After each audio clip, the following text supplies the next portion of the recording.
Hi everyone, Ray here. On this video, I'm going to talk about how to add an account, paano mag-sell ng shares, and mag-withdraw from the GoTrade app.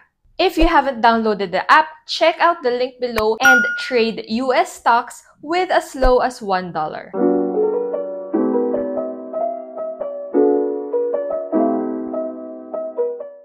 Open the app. The first thing na makikita nyo is itong home screen dashboard. Click this dollar icon at the bottom. As you can see, meron na tayong existing BDO account. Pero mag-add tayo ng ibang account. Click Add New Account. Select your bank. For me, I'll choose Union Bank. Add your Union Bank account number and then click Next. Your account name. Make sure na same yung name ng ilalagay mo dito versus kung ano yung nasa bank account mo. Click Add Account. And we're done. So you could either go back, send to this account, or delete the account. Balik tayo. And as you can see, added na yung bagong account natin. It's as simple as that. Balik tayo sa home dashboard. In order to sell naman, first let's review ano yung stock na gusto mong i-sell. Punta tayo dito sa portfolio natin. It's the graph icon below. Here makikita nyo yung details nung portfolio nyo. As you can see here, wala pa tayo mawi-withdraw kasi ang available cash lang natin to withdraw is $1.02. Kaya kailangan natin mag-sell. Under my positions, makikita nyo kung saang stocks kayo nag-invest. If you want to know how to buy and pick stocks, check out my other video. Remember, buy low, sell high. Pinakamataas ko so far is si Facebook Meta with gains of 76%. So try natin dyan mag-sell. Click on the stock. Here makikita nyo yung details ng stock. Number of shares that you own, equity, average cost, and total return. Total return ko is around $165, so balak ko mag-sell ng $160. Click Trade. You can either input yung amount na gusto mong i-sell or the number of shares na gusto mong i-sell. If you want to sell all of your shares, click Sell All. Pero I don't want to do that, so partial lang tayo. Yung gains ko lang yung gusto kong ibenta. I currently have a total of $380 with gains na $165. So, let's sell $160 muna. Click Preview Sell. Double check and makikita nyo dito merong trading fee. So, kada trade meron 0.25% fee si GoTrade with a minimum of $0.1 to cover operating costs. So, sa $160 natin, we will actually get $159.60. Swipe up to sell. And ayan, we've already placed our sell order.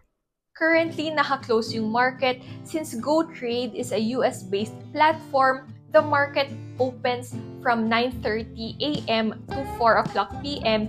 US time, which converted to PH or Philippine time is 9:30 p.m. to 4 a.m. And ginawa natin tong trade na to ng 9:30 a.m. Philippine time. Kaya closed pa siya. Malalaman nyong naka-open yung market if ang nakalagay dito sa my home screen ng app is live instead of last close. So balik tayo sa my portfolio and makikita nyo dito na pending pa yung sell order natin. Again, dahil naka-close pa yung market. So, let's come back tomorrow. That night at around 9:30 p.m., nakatanggap na ako ng email from GoTrade that my order was successful. So, let's go back to the app. You'll see here, wala na yung pending sell order natin and pumasok na sa account natin yung $159.60. Makikita nyo din dito na nabawasan yung shares ko sa Meta. Pero look guys, 125% na yung tinaas ng Meta versus sa 76% kahapon.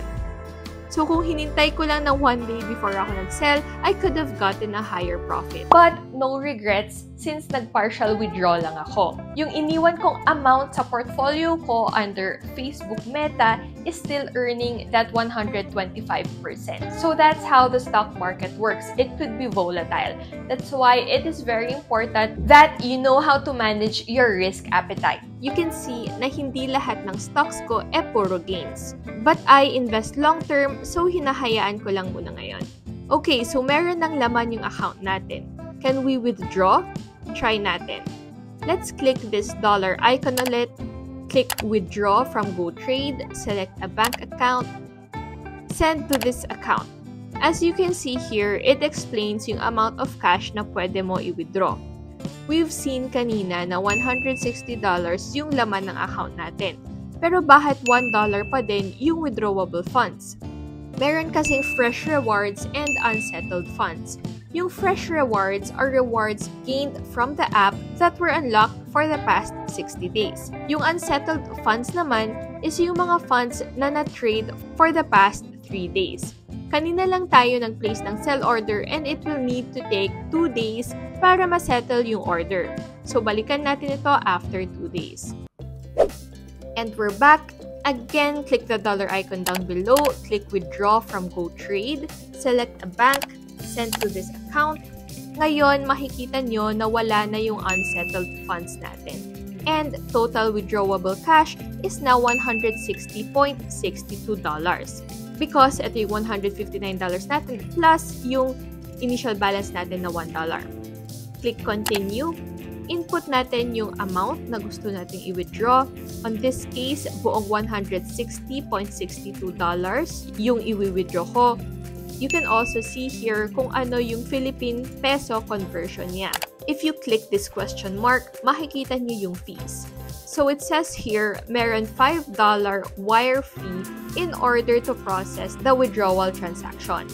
Hindi ito GoTrade fee, but a fee na charge kay GoTrade para masend yung funds sa banks natin. Total less fees will now be $155.62. Swipe up to withdraw, and there you go, request received. So, hintayin lang natin update na na-process yung withdrawal request natin. You can see here, $0 na laman ng account. After a few days, we received an email na na-process na siya. Let's check our Union Bank account. And there you go. Pumasok yung exact amount dun sa account natin. Thank you guys for watching. Don't forget to like this video, hit the subscribe button, and the notification bell in order to be notified on more videos similar to these. Thank you guys. Bye!